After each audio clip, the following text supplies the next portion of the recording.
And now we arrive to our essential question number 3.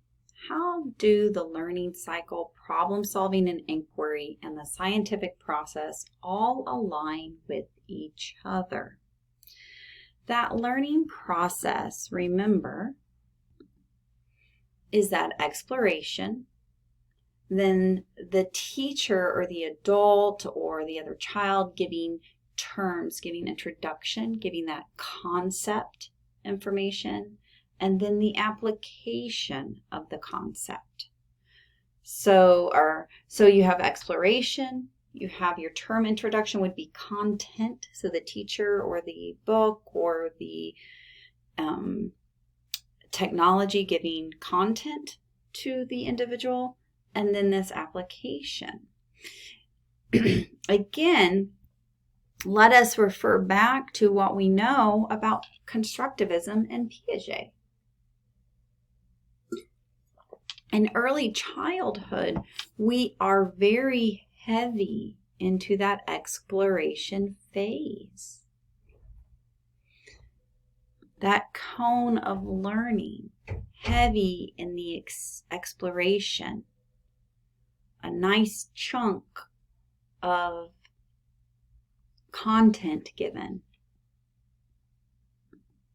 But it has to be very early on, totally concrete, in the moment, applicable to life. Then as the child gets older with each phase, you can allow that balance shifts ever so slightly of concrete versus abstract, and what is given to the child or explained to the child versus what they just simply experience and learn to be true. So we go back here to this exploration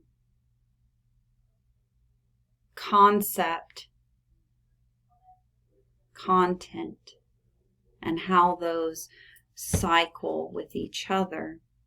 And put next to that then, as we have here, the scientific process. And consider how the scientific process, the observe the question, is your exploration. Your research, your hypothesize is your term introduction. And your experiment is that application. And your test and your draw conclusions is back to your exploration. So these concepts we're teaching children, the methodology we're wanting children to work through, is a very natural process, not contrived at all, but is really the foundation of critical, logical thinking.